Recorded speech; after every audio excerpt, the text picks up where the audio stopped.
नमस्कार दोस्तों। आज हम बात करेंगे अध्यापक पात्रता परीक्षा के समापन के बाद अब हमारा आगे का कदम क्या होना चाहिए और क्या रणनीति अपनाते हुए हम आगे की तैयारी को शुरू करें ताकि हम सुनिश्चित रूप से अपनी सफलता को प्राप्त कर पाएं। दोस्तों, आप में से बहुत सारे लोग वे होंगे जिन्होंने इस अध्यापक पात्रता परीक्षा के बाद में ये मान लिया होगा कि सुनिश्चित रूप से वे अपनी पात्रता को सिद्ध कर रहे हैं और होना भी चाहिए, क्योंकि पूरी मेहनत के साथ में, पूरे प्रयासों के साथ में जो व्यक्ति कार्य करता है सुनिश्चित रूप से उसको सफलता मिलती है। दोस्तों, यहाँ पर हम दो तरह से बातचीत करेंगे। सबसे पहले उन लोगों के लिए जो सुनिश्चित रूप से इस परीक्षा के बाद में आश्वस्त हैं कि वो अपनी पात्रता को सिद्ध कर पा रहे हैं।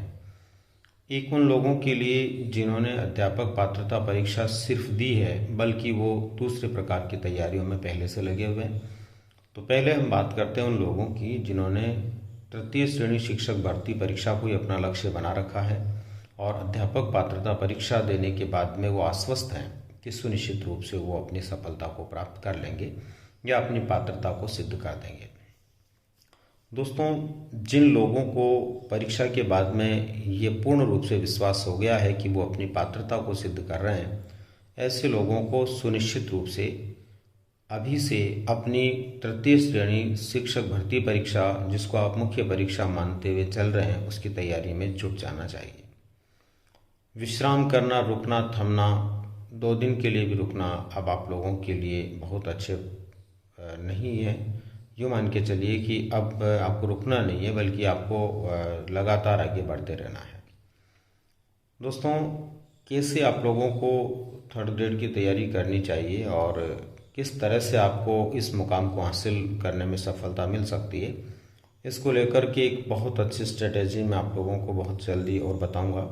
अभी फ़िलहाल आप लोगों को जो है ये अपने मस्तिष्क में बैठा लेना चाहिए कि तृतीय श्रेणी शिक्षक भर्ती परीक्षा में जहां आप लोगों के लिए राजस्थान सामान्य ज्ञान महत्वपूर्ण है, वहीं पर शैक्षिक परिदृश्य भी इस बार आपके पाठ्यक्रम में एक विशेष विषय वस्तु के रूप में शामिल किया गया है।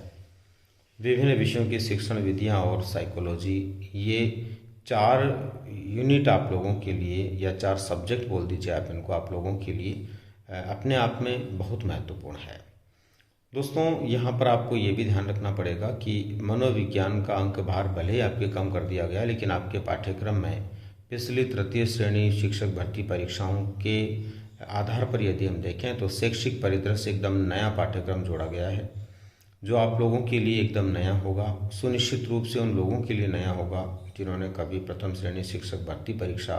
को नहीं दिया है या उसके बारे में, उसके पाठ्यक्रम के बारे में नहीं पढ़ा है। तो यहाँ पर आप लोगों के लिए नई विषय वस्तु है, इसलिए आपको थोड़ा इसको लेकर के ज़्यादा फोकस करना चाहिए। 90 अंक जो है उसमें इसका बहुत बड़ा योगदान रहेगा। 40 अंकों का योगदान आपके जो मेथड्स का रहेगा, 10 अंकों का साइको का रहेगा। तो ये लगभग 140 अंकों का बड़ा रोल है इन सब्जेक्टों का, इन पर आपको विशेष फोकस करना चाहिए। राजस्थान सामान्य ज्ञान का बड़ा रोल है, उसके ऊपर आपको फोकस करना चाहिए। उसके अलावा दोस्तों, तृतीय श्रेणी शिक्षक भर्ती परीक्षा में जिस विषय के शिक्षक आप बनना चाह रहे हैं उसको लेकर के भी यहाँ पर प्रश्न पूछे जाते हैं, तो उस विषय को लेकर के भी आपको अभी से फोकस करने की आवश्यकता है। दोस्तों, यहाँ पर मैं सबसे पहले यही कहना चाहूँगा कि हम में से बहुत सारे लोग ऐसा भी सोच रहे होंगे कि हमने अध्यापक पात्रता परीक्षा दी है, लेकिन हमारे पात्रता को हम सिद्ध कर पाएंगे कि नहीं कर पाएंगे, उतने अंक आएंगे कि नहीं आएंगे। तो वो लोग संशय में नहीं रहें, क्योंकि ये मुझे पक्का भरोसा है कि परीक्षा देने के बाद में सेम उसी दिन, भले अपने को पता नहीं चले, पर 1-2 दिन में हमें अंदाज़ा हो जाता है कि हम पात्रता को या उस परीक्षा को सफल बना पा रहे हैं कि नहीं बना पा रहे हैं। तो अपने को उसके लिए परेशान नहीं होना। भाई भी किसी व्यक्ति के साथ में ऐसा भी है तो वो परेशान नहीं हो। अपने पास में दूसरे जो अवसर हैं, ग्रेड 2 का अवसर है या ग्रेड 1 का अवसर है, उसको भी हमें लेना चाहिए। और सबसे बड़ी बात यह है कि पूरे मन के साथ में उनमें जुट जाना चाहिए। दूसरा दोस्तों, आपकी स्ट्रेटेजी क्या रहेगी ग्रेड 3 को उत्तीर्ण करने की, इसके लिए मैं 2-4 दिन में एक बहुत अच्छी रणनीति बताने का प्रयास करूंगा। दोस्तों, जो लोग पहले से ग्रेड सेकंड और ग्रेड फर्स्ट की तैयारी कर रहे थे और उन्होंने केवल कुछ दिनों की तैयारी के आधार पर रीट परीक्षा को दिया है और उनको ऐसा लग रहा है कि हम अपनी पात्रता को सिद्ध कर देंगे, तो वो ऐसा नहीं सोचें कि पात्रता उनकी सिद्ध हो रही तो अब हमारा पूरा ध्यान थर्ड ग्रेड पर चले जाए। बिल्कुल नहीं दोस्तों, आप लोगों को प्रॉपर तरीके से जो पहले आप ग्रेड फर्स्ट और ग्रेड सेकंड की तैयारी कर रहे थे तो उसी के ऊपर फोकस करना जरूरी है, क्योंकि जो आपने मेहनत उस तरफ की है कई महीनों से, पिछले महीनों में, उसका आपको लाभ तभी मिलेगा जब आप सकारात्मक रूप से उसी दिशा में सबसे पहले भी काम करेंगे।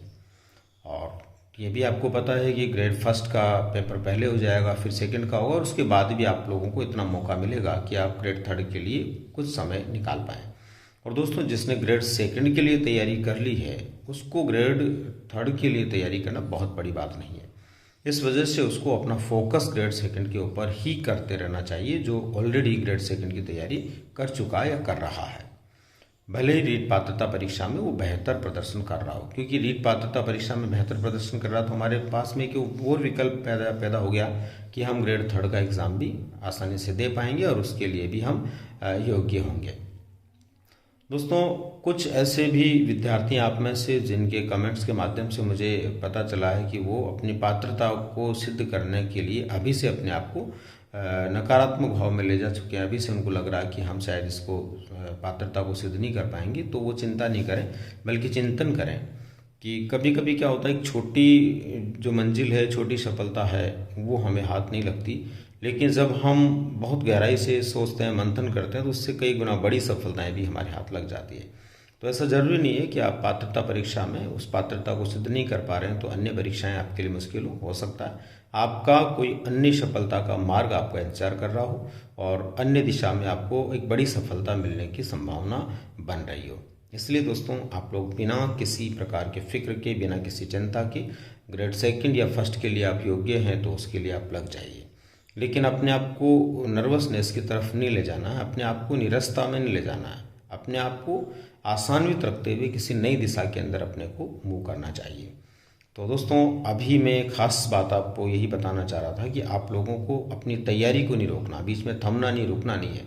जो तैयारी आपकी ऑलरेडी चल रही थी, हो सकता है परीक्षा की वजह से किसी को लगे कि अब 2-4 दिन हमें विश्राम करना चाहिए, लेकिन विश्राम नहीं करना है। बिना किसी विश्राम के चलते रहना ही हमारी जीत का आधार बनता है,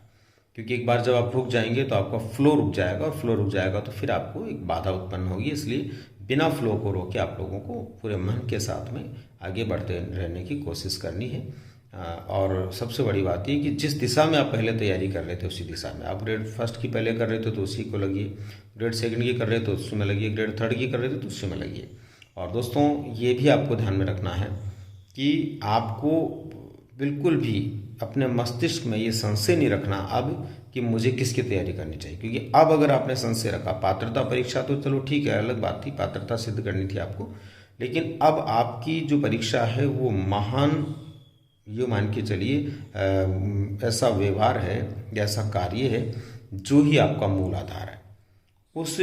महानतम कार्य में सफलता के लिए आप लोगों को एक अपने आप को फिक्स स्ट्रेटजी के साथ में उस दिशा में बढ़ना ही पड़ेगा।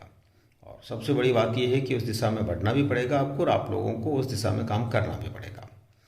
उम्मीद करता हूँ आप लोग मेरी बात को समझ पाए होंगे। और अभी जस्ट मैं आप लोगों को 2 सूचनाएं देना चाहता हूँ कि ग्रेड फर्स्ट, ग्रेड सेकंड और ग्रेड थर्ड के सभी विद्यार्थियों के लिए मैं अपने चैनल के माध्यम से भी बहुत कुछ विषय वस्तु उपलब्ध करवाने का प्रयास करूंगा। समय समय पर आप लोगों का मार्गदर्शन मैं करता रहूंगा और साथ ही साथ में ग्रेड थर्ड के लिए जो शैक्षिक परिदृश्य विशेष रूप से एक नए पाठ्यक्रम के रूप में जुड़ा हुआ है उसको भी मैं बहुत अच्छे से करवाने का प्रयास करूंगा, ताकि आप लोगों को उसमें बेहतर रूप से सफलता प्राप्त करने में मदद कर सकूँ। और दोस्तों, तीनों ही के लिए, ग्रेड फर्स्ट के लिए अब जो बचा समय उसमें कैसे आपको तैयारी करनी चाहिए, ग्रेड सेकंड के लिए आपको कैसे तैयारी करनी चाहिए और ग्रेड थर्ड के लिए आपको कैसी रणनीति बनानी चाहिए, इन तीनों को लेकर के भी मैं बहुत जल्द एक अलग अलग वीडियो रणनीति के हिसाब से आपको बताने का प्रयास करूंगा। क्योंकि अभी 45 डेज और 30 डेज की रणनीति मैंने बताई थी रीट के लिए, तो उसमें सैकड़ों विद्यार्थियों ने उसका लाभ लिया है और सैकड़ों विद्यार्थियों ने पॉजिटिवली ये भी कहा है कि उसका उनको फ़ायदा मिला। तो उम्मीद करता हूँ कि अभी मैं तीनों के लिए आपको रणनीति बताने का प्रयास करूंगा, तो हो सकता है उसका भी आप लोगों को फ़ायदा मिले। दोस्तों, इसी के साथ में कि आप मेरी बात को समझ पा रहे होंगे, अभी मैं आप लोगों से विदा लेता हूँ। मिलते हैं फिर